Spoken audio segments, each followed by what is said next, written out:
우리가 연휴를 좀 있으면 이제 맞게 됩니다. 거의 열흘 기간이니까 장장 이렇게 길었던 적은 거의 처음인 것 같은데 이제 사실 이렇게 열흘을 쉬고 오게 되면 본격적으로 실적 시즌이 시작을 하게 됩니다. 미리 좀 대비해 볼 필요가 있을 것 같아요. 네네. 이 부분을 제가 우리 시청자분께 오늘 좀, 왜 좀 말씀을 드리려고 그러냐면요. 어제 우리 시장을 보시게 되면 추석 이후를 대비한 그런 포트폴리오가 이미 기관 투자자들과 외국인 투자자들 사이에는 이미 시작이 되었다라는 부분, 그런 느낌을 강하게 받았기 때문입니다. 실질적으로는요, 저도 사실은 이런 부분에 대한 말씀을 시청자 여러분들께 한 다음 주 초반 정도에 말씀드리면 가장 시기적절하지 않을까 그런 생각도 했었는데, 어제 우리의 시장의 움직임 조금은 좀 빠르게 미리 대비하는, 미리 포트폴리오에 변환이 나타나는 그런 낌새가 보였다라는 부분. 특히나 3분기 실적을 중심으로 해서 미리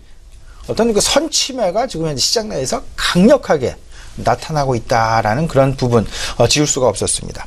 일단 추석 연휴 직후 시장을 좀 생각을 해봐야 되겠죠. 어떤 이슈가 시장 내 중심점에 자리 잡게 될 것이냐. 첫 번째, 통화정책과 관련된 부분이 당연히 자리 잡게 될 것입니다. 이와 관련해서는 환율의 움직임, 특히나 달러화의 움직임에 항상 예의주시해야 되겠다라는 부분, 아울러서 좀 말씀을 좀 드려보고요. 북한발 리스크 분명히 끝나지 않았습니다. 우리 추석 연휴, 기대는 없을 것으로 기대는 해봅니다만 혹 모르는 상황 생길지도 모른다. 따라서 너무 100%에 대한 주식 보유보다는 일정 부분은 좀 남겨놓자라는 그런 부분 말씀 좀 드려보고 싶고요.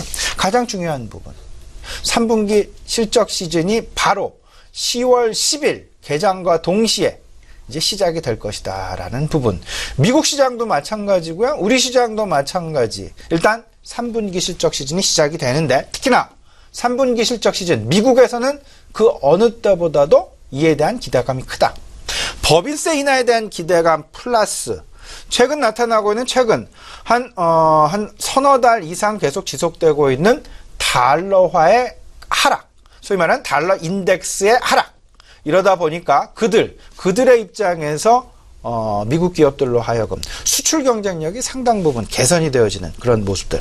옐런 의장도 기업들에 대한 수출 경쟁력 둔화에 대해서 달러화 강세 때문에 수출 경쟁력이 둔화될 것이다라는 그런 우려감도 표명한 바가 있었다는 부분을 기억을 해본다라면, 최근 나타나고 있는 달러화 인덱스의 하락에 따른, 달러화 가치의 하락에 따른 수출 경쟁력의 상승, 이 부분은 3분기 실적은 물론 4분기 기업 실적의 개선까지 상당 부분 긍정적인 영향을 미칠 가능성이 높지 않겠느냐라는 부분, 이 부분들로 하여금 일단 미국의 소비 부분도 상당 부분 개선이 될 수밖에 없을 것이고, 결국은 이런 부분들이 전반적인 산타 랠리에 대한 기대감을 높여주고 있다라는 부분, 긍정적인 어떤 생각해 볼 필요가 있어 보이지 않나. 근데 한 가지 우려되는 부분은 분명히 있습니다.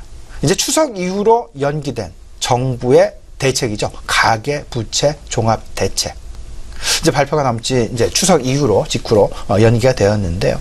결국은 은행업종에 조금 좀 영향을 미칠 수는 있을 것 같습니다만, 중장기적으로 결국은 자산 건전성의 개선을 유도할 그런 방향의 어떤 그 가계부채 종합대책이 나올 수밖에 없게 될 것이고, 이렇다라면 그 자산 건전성은 대손 충당금에 영향을 주면서, 대손 충당금은 바로 손익 개선에 영향을 주게 될 것이다. 오히려 은행업종의 손익 개선 상당 부분 긍정적인 영향 받을 모멘텀으로 작용할 수도 있다라는 부분 생각을 해보시면서요. 결국은 IT 업종과 금융업종, 그리고 철강과 화학을 포함한 전반적인 소재업종, 이 부분에 대한 관심에 더 나아가서 이제 성장주의 어떤 그 축이라고 할 수, 한 축이라고 할 수 있는 헬스케어와 관련된 부분, 분명히 계속 지속적인 어떤 그 관심 필요해 보인다 말씀 좀 드려보겠습니다.